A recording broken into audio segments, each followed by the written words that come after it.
Good evening everyone. मैं हूँ गरिमा सिंह। ये मेरी हिंदी में व्याकरण की 3rd क्लास है। आज हम लोग समास के बारे में पढ़ेंगे। समास का शाब्दिक अर्थ, परिभाषा, उदाहरण, समास के प्रकार, प्रत्येक प्रकार के बारे में भी परिभाषित करके मैं बताऊंगी। आप वीडियो शुरू से लास्ट तक पूरा देखिए। तो चलिए वीडियो शुरू करते हैं। समास को कंपाउंड कहते हैं, अंग्रेजी में इसको कंपाउंड कहते हैं। समास का शाब्दिक अर्थ संक्षेप होता है। परिभाषा है, दो या दो से अधिक शब्दों से मिलकर बने हुए सार्थक शब्द को समास कहते हैं। दो या दो से अधिक मिलकर बने हुए सार्थक शब्द को समास कहते हैं। ये इसका परिभाषा है।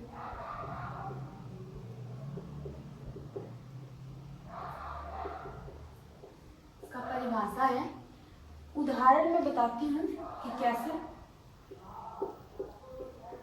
जैसे आप मान लीजिए गंगा का जल,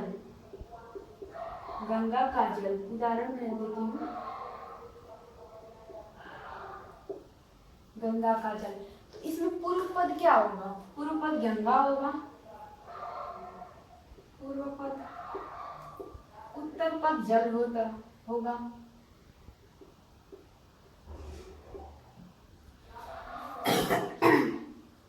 दो या दो से अधिक शब्दों से मिलकर बने हुए सार्थक शब्द को समास कहते हैं।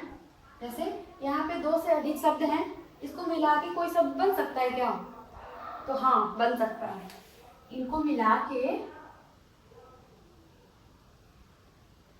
जो शब्द बनेगा वो होगा गंगा जल। ठीक है, इन तीनों को मिला के गंगा जल बनेगा। यही है समास। एक उदाहरण और मैं बताती हूँ। पॉकेट को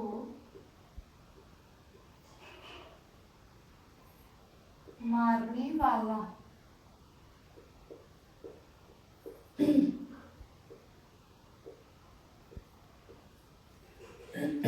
इसमें पूर्व पद क्या होगा? ये होगा पॉकेट, पूर्व पद।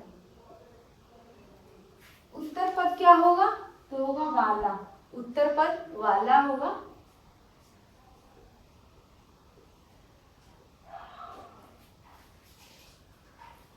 तो इनको मिला के जो शब्द बनेगा वो हमारा होगा समास।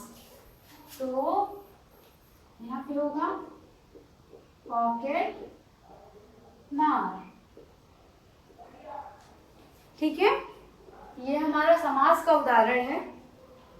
समास की परिभाषा, दो या दो से अधिक शब्दों के मेल से बने हुए सार्थक शब्द को समास कहते हैं। समास का उदाहरण है। टॉपिक है पद और विग्रह। जैसे कि वो अभी आएगा आगे, कई बार यूज होगा, तो हम उसके बारे में पहले जान लेते हैं कि विग्रह होता क्या है। विग्रह वो होता है जब किसी सामासिक पद को इस प्रकार अलग करते हैं कि उनके बीच कारक चिन्ह या विभक्ति आ जाती है, उसे विग्रह कहते हैं। जब किसी सामासिक पद को इस प्रकार अलग करते हैं कि उनके बीच कारक चिन्ह या विभक्ति आ जाती है, उसे विग्रह कहते हैं। जैसे उदाहरण,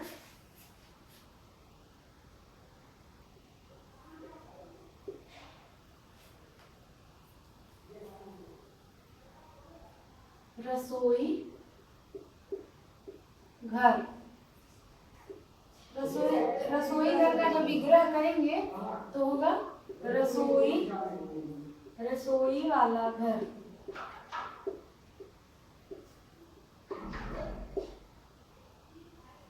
या फिर रसोई के लिए घर।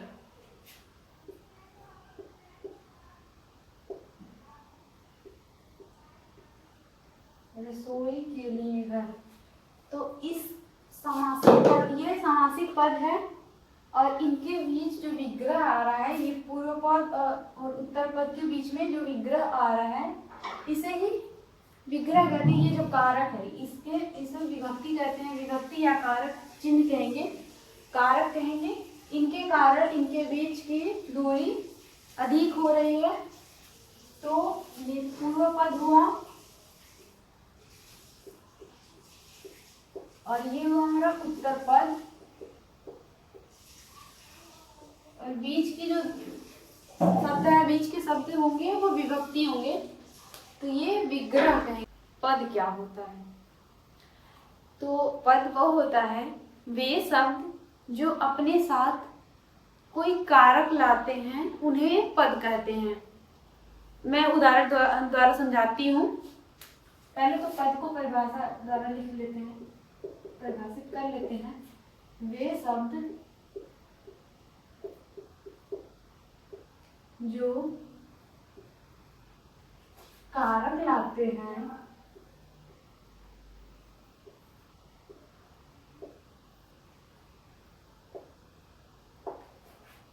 उसे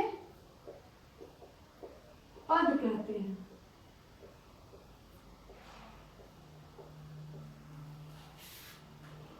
पद कहते हैं। जैसे कि उदाहरण,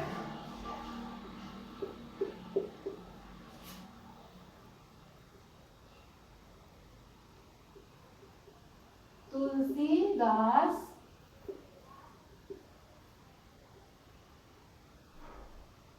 द्वारा कृत, कृत मतलब करना होता है, कृतियां होता है, कृत का अर्थ ये है। तो इसमें तुलसीदास द्वारा कृत, इसमें इसको अगर देखा जाए तो तुलसीदास का ही ये है और इन्हीं के द्वारा ये है, तो ये दोनों तो हैं, लेकिन ये बीच में जो द्वारा लगा हुआ है वो कारक उत्पन्न कर रहा है। तो इसमें जो होगा पूर्व पद ये होगा, पूर्व पद ये होगा कारक, तथा ये होगा उत्तर पद। ये हमारा रहा पद। पद क्या होता है उदाहरण द्वारा मैंने बताया। ये हमारा समास के प्रकार हैं, जिसको समास के भेद या प्रकार भी कहते हैं। तो समास के मुख्यतः 6 प्रकार होते हैं। अव्ययी भाव समास, तत्पुरुष समास, कर्मधारय समास, द्विगु समास, द्वंद्व समास, बहुव्रीहि समास। बहुव्रीहि समास, द्वंद्व समास, द्विगु समास, कर्मधारय, तत्पुरुष, अव्ययी भाव समास। ठीक है, इसको हम परिभाषित करेंगे एक एक करके, उदाहरण द्वारा समझेंगे भी कि अव्ययी भाव समास क्या होता है, तत्पुरुष समास क्या होता है, कर्मधारय क्या होता है, द्विगु समास क्या होता है, द्वंद्व समास क्या होता है, बहुव्रीहि समास क्या होता है।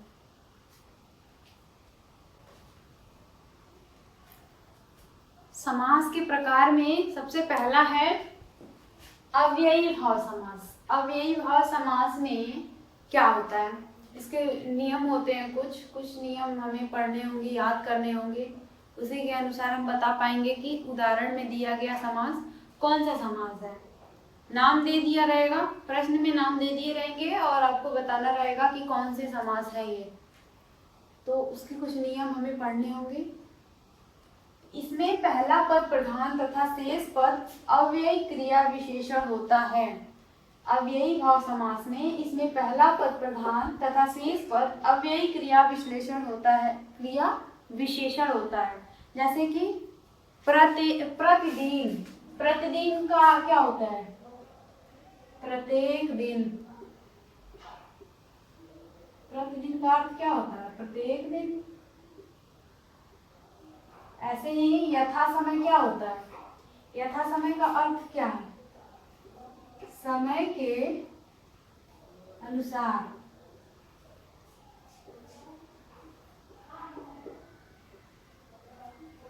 आजन्म, आजन्म का अर्थ क्या है, जन्म से लेकर।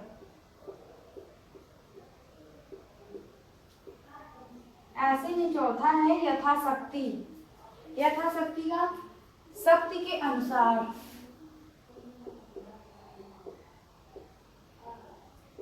शक्ति अनुसार। ये हमारा रहा अव्ययी भाव समास। अब ये पहला है,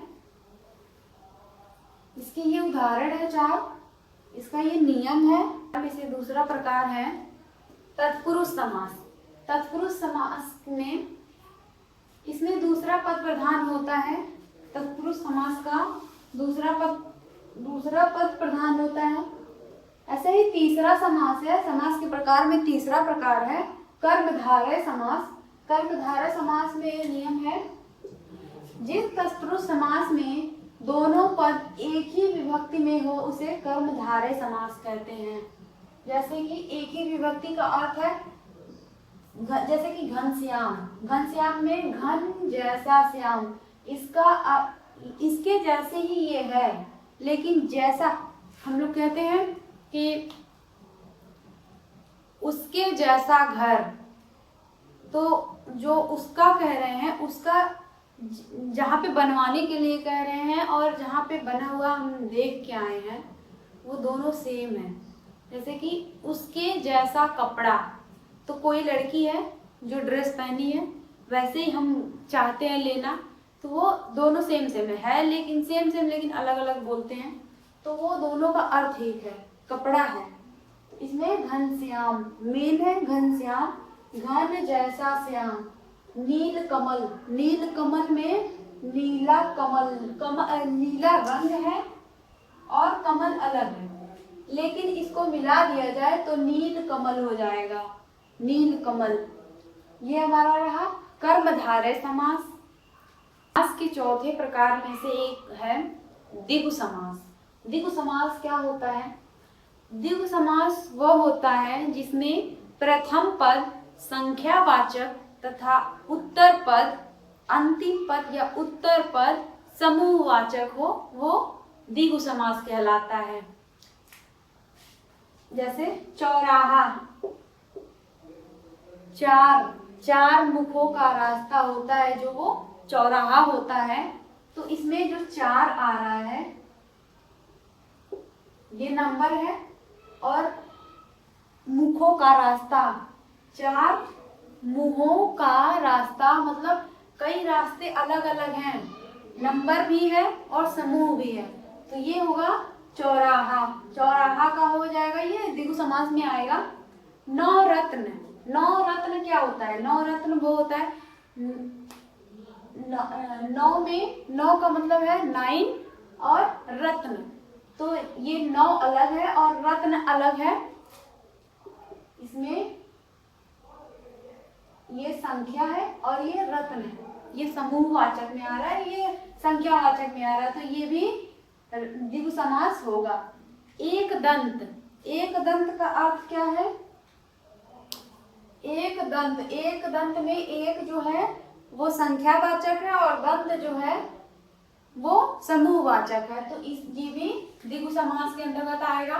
पंचवटी, पंचवटी का अर्थ होता है 5 वृक्षों का समूह, वो पंचवटी कहलाता है, तो इसमें 5 का मतलब है 5, तो ये नंबर है, और वटी का मतलब वृक्ष है। जहाँ पे 5 वृक्ष हैं वहाँ पे पंचवटी, 5 वृक्षों का समूह पंचवटी कहलाएगा। ये हो गया हमारा द्विगु समास का उदाहरण। 5वां प्रकार है द्वंद्व समास। द्वंद्व समास में, द्वंद्व समास के दोनों पद प्रधान होते हैं, मतलब दोनों पद का अलग अलग अक्षर मतलब रहेगा एक साथ, लेकिन दोनों का अर्थ अलग अलग होगा। द्वंद्व समास का अर्थ ये है कि उसमें दोनों पद प्रधान होते हैं, जैसे कि राधा कृष्णा, राधा अलग है और कृष्णा अलग है। सुख दुख, सुख दुख में सुख अलग है, दुख अलग है, लेकिन दोनों को एक साथ लिखने पे उसका, दोनों को एक साथ लिखते हैं और उसका अर्थ अलग अलग होता है। नर नारी, नर का अर्थ है पुरुष, नारी का अर्थ है महिला। अगला है वेद पुराण, वेद अलग चीज है और पुराण अलग, तो इसलिए ये हमारा द्वंद्व समास इस नियम के अंतर्गत आता है। ये हमारा उदाहरण द्वंद्व समास का। एक प्रकार अंतिम है जो कि है बहुब्रीहि समास। इसका नियम है, जब दो शब्द समास का रूप धारण करके अर्थबोध से भिन्न नवीन शब्द, जैसे कि दो शब्दों को मिलाकर नया शब्द जो बनता है उसे समास कहते हैं। तो इसमें ये है, समास तो बनता है लेकिन समास से बने हुए शब्द को फिर नवीन नए शब्द में बदल देता है, उसे बहुब्रीहि समास कहते हैं। जो दो शब्द का समास का रूप धारण कर अपने, मतलब कि कोई दो शब्द है, इसको मिलाकर एक शब्द बना, ये होगा समास। पर ये बदल के दूसरे में बदल जाए, जैसे कि इन दोनों को मिला के फर्स्ट वर्ड सेकेंड है और ये बनता है कोई और वर्ड नया,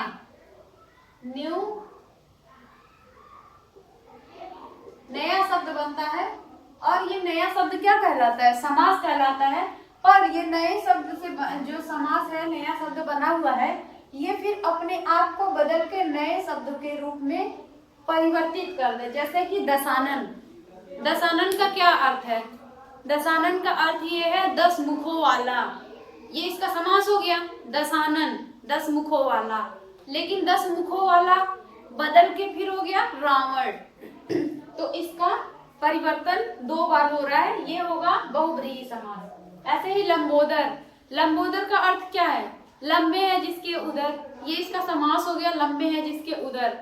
किसके थे लंबे उदर? किसके थे? तो गणेश जी के उदर लंबे थे। त्रिनयन का अर्थ है 3 नेत्र वाले। अब जो हो गया, ये हो गया समास। समास को परिवर्तित यहाँ पे दिया है, रूप धारण कर अपने अर्थबोध से भिन्न नवीन शब्द, समास बदल के नए शब्द को लाए। जैसे त्रिनयन का अर्थ होगा 3 नयन वाले। 3 नयन वाले कौन थे? तो शंकर जी जो थे वो 3 नयन वाले थे। वीणा पाणी का अर्थ क्या है? जिसके हाथ में वीणा हो, जो वीणा को धारण की है उन्हें वीणा पाणी कहते हैं। तो वो कौन धारण किया हुआ है? तो वो धारण की हुई है माँ सरस्वती, तो उनको वीणा पाणी कहते हैं। ये हमारा पूरा रहा समास के प्रकार और विग्रह पद। ये आपको वीडियो कैसा लगा कमेंट करके बताइए। वीडियो को लाइक करिए, शेयर करिए, सब्सक्राइब करिए। Thank you so much.